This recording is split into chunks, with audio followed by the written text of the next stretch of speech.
ભારત સરકાર દ્વારા ગુજરાત તેમજ રાજસ્થાન માટે રેલવે સહિત નેશનલ હાઈવે મામલે પણ વિકાસના નામે વધુ એક નેશનલ હાઈવે બનાવાઈ રહ્યો છે। જો કે હાઈવેનું કામ હજુ શરૂ થાય તે પહેલાં જ વિવિધ વિવાદોથી ઘેરાયું છે। નેશનલ હાઈવે બનાવવાના નામે વિજયનગરથી વડાલી વચ્ચે હજારો વૃક્ષો હટાવી દેવાતા સ્થાનિક કક્ષાએ રહેલા પર્યાવરણ પ્રેમીઓમાં ભારે નિરાશા જોવા મળી રહી છે। જો કે રાજ્ય સરકાર સહિત કેન્દ્ર સરકાર દ્વારા તાત્કાલિક ધોરણે નવા વૃક્ષો વાવવામાં આવે તેવી પણ માંગ ઊભી થઈ છે। ગુજરાત તેમજ રાજસ્થાન માટે સાબરકાંઠા જિલ્લા સરહદી જિલ્લો બની રહ્યો છે। તેમજ સરહદી જિલ્લો હોવાને નાતે હાલમાં વધુ એક નેશનલ હાઈવે 58 બનવાને નાતે હાલમાં વધુ એક નેશનલ 58 બનાવવા જઈ રહ્યો છે। અમૃતભાઈ શામળભાઈ પટેલ, જિલ્લા પંચાયત સદસ્ય નવદંતરાલ પોશીના, ખેડબ્રહ્મા વિધાનસભા મત વિસ્તાર। અમારા વિસ્તાર ખેડબ્રહ્મા વિધાનસભાની અંદર નેશનલ હાઈવે વડાલીથી વિજયનગર થઈ ઉદયપુર તરફ નેશનલ હાઈવેનું જે કામ અત્યારે ચાલે છે એ કામ નેશનલ હાઈવે બનાવવો એ કામ સારું છે, પરંતુ નેશનલ હાઈવે બનાવવા માટે અગાઉથી કોઈ પણ આયોજન વગર નવા વૃક્ષોનું કોઈ વાવેતર કર્યું નથી અને જે જૂના 100 વર્ષ 200 વર્ષ જૂના એ વિસ્તારની અંદર જે વૃક્ષો હતા એ વૃક્ષોનું નિકંદન કાઢી નાખવામાં આવ્યું છે અને એ વિસ્તાર વિજયનગર પોળોનો વિસ્તાર છે। વિજયનગર પોળોનો વિસ્તારની અંદર ઉત્તર ગુજરાતનું એક મોટું પર્યટન સ્થળ છે। ત્યાં ઉત્તર ગુજરાતના લોકો શનિ રવિએ સમય ગાળવા માટે કાયમી ત્યાં આવતા જતા હોય છે અને એ વિસ્તારની અંદર મિની કાશ્મીર તરીકે ઓળખાતો વિસ્તાર હોય, લોકોની અવરજવર રહે છે, લોકો ત્યાં રાત્રિને રોકાણ કરે છે। આવા વિસ્તારની અંદર જે વૃક્ષોનું નુકસાન સરકારે કર્યું છે એ ખરેખર નિંદનીય છે અને એ વૃક્ષોની નવા વૃક્ષોનું વાવેતર એ લોકોએ અગાઉ પહેલું આયોજન કરી અને વાવેતર કરવું જોઈતું હતું, પછી આ વૃક્ષો કાઢવા જોઈતા હતા। એમાં અમારો જનપ્રતિનિધિ તરીકે અમારો વિરોધ છે। અમૃતભાઈ પટેલ। ગુજરાત તેમજ રાજસ્થાન માટે સાબરકાંઠા જિલ્લો સરહદી બની રહ્યો છે। તેમજ સરહદી જિલ્લો હોવાને નાતે હાલમાં વધુ એક નેશનલ હાઈવે 58 બનવા જઈ રહ્યું છે, જે ઉદયપુરથી કંડલા સુધી બનનાર છે। તેમજ હાલમાં સમગ્ર ઉત્તર ગુજરાતનું મિની કાશ્મીર ગણાતા પોળો ફોરેસ્ટમાં નેશનલ હાઈવેનું કામ પૂર્ણ ઝડપે ચાલી રહ્યું છે। જો કે નેશનલ હાઈવે બનાવવા માટે હજારો વૃક્ષોનું નિકંદન નીકળી રહ્યું છે।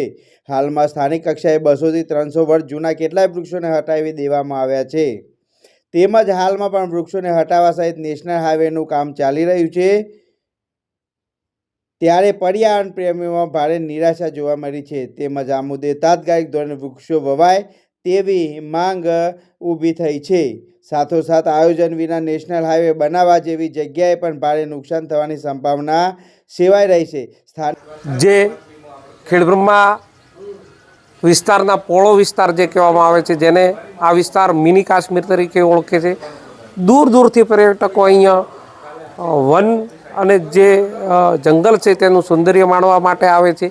વિદેશથી પણ પર્યટકો આવે છે અને એવું રમણીય વિસ્તાર છે। તેની અંદર જે નેશનલ હાઈવેના કામ ચાલી રહ્યું છે અને નેશનલ હાઈવેના કામના જોઈ અને વર્ષોથી ઉગેલા આંબાના ઝાડ, વિવિધ પ્રકારના વૃક્ષો, લીમડાના ઝાડ, આવા 200-200 100 વર્ષ જૂના વૃક્ષોનું નિકંદન કાઢવામાં આવ્યું છે। તો સરકારશ્રીને મારી એક પર્યાવરણ પ્રેમી તરીકે વિનંતી છે કે જે વૃક્ષો કાપવામાં આવ્યા છે તે વૃક્ષોનું શું થયું અને કઈ જગ્યાએ વેચવામાં આવ્યા તેની તપાસ થાય અને જે વૃક્ષો કાપવામાં આવ્યા છે તેની સામે સરકારશ્રીના નીતિ નિયમ મુજબ ડબલ વૃક્ષો જે ઉગાડવાનો કાયદો છે તે પ્રમાણે વૃક્ષો ઉગાડવામાં આવે। આ વિસ્તારની અંદર સરકાર વૃક્ષ જતન અને જંગલ જતન માટે કરોડો રૂપિયા ફાળવવામાં આવે છે, પણ ક્યાંક ને ક્યાંક સરકારશ્રીના બેઠેલા કેટલાક કર્મચારીઓ અને કેટલાક કોન્ટ્રાક્ટરોની મિલીભગતથી આ વિસ્તારની અંદર વન કવચ જે બનાવવામાં આવ્યા ખેડબ્રહ્મા પોશીના વિજયનગરની અંદર, એની અંદર લાખો રૂપિયાની ગ્રાન્ટ ફાળવવામાં આવી, એની અંદર પણ વન કવચની અંદર પણ મોટા પ્રમાણમાં ભ્રષ્ટાચાર થયો હોવાનું લોકોમાં ચર્ચાઈ રહ્યું છે। ત્યારે આ અંગે સરકાર ભગીરથ કાર્ય કરી રહી હોય તો આ અંગે તપાસ કરી અને આ અંગે ઘટતું કરવા માટે મારી વિનંતી છે।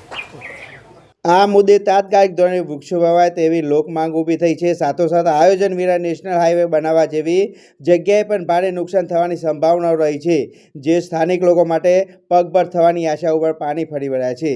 જો કે આવનાર સમયમાં વિજયનગર વિસ્તારમાં ફરી એકવાર વૃક્ષોનું વાવેતર સહિતની તેમની માવજત માટે ચોક્કસ કામગીરી હાથ નહીં ધરાય તો વનવાસી વિસ્તારના લોકો ઊભો થયેલો રોષ વિકાસના નામે શરૂ થયેલી હાઈવેની કામગીરીમાં નર્તરૂપ બને તો નવાય નહીં.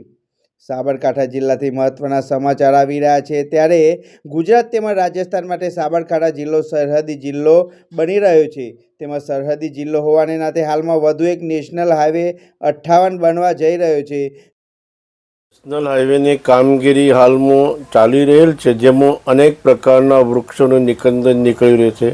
સરકારના આ વિકાસની સાથે પોઝિટિવ અભિગમ સાથે આ પર્યાવરણને નુકસાન થઈ રહ્યા તેવા વૃક્ષો, વર્ષો જૂના વૃક્ષો આ વિસ્તારમાં કાપી નાખવામાં આવેલ છે, જેથી આ વિસ્તારના લોકોને અનેક પ્રકારની મુશ્કેલીઓ પડે છે. વૃક્ષોમાંથી પોતાના જીવન જરૂરિયાતની વસ્તુઓ પણ મેળવી શકતા હતા, પરંતુ વિકાસના નામે હાલ જે પ્રવૃત્તિ અનેક પ્રકારના વૃક્ષો પોળો જંગલ વિજયનગર તાલુકામાંથી જે કટ થઈ રહ્યા છે તે ખૂબ જ દુઃખદ બાબત છે. અને એજન્સીઓ દ્વારા આટલા વૃક્ષો તાકીદે નવીન વાવેતર થાય તે આ વિસ્તાર માટે પર્યાવરણ રીતે ખૂબ જરૂરી છે તેવું આ વિસ્તારના લોકો માની રહ્યા છે. જે વૃક્ષો વાવણી કરવામાં આવે તે વાવણી પૂરતી જ મર્યાદિત ન રહે, પરંતુ એ વૃક્ષોનું જતન પણ એજન્સી દ્વારા સરકાર જે નક્કી કરે તેમના દ્વારા સંપૂર્ણપણે થાય તે ખૂબ જ જરૂરી છે. ઈશ્વરભાઈ પટેલ, સામાજિક કાર્યકર્તા, વિજયનગર.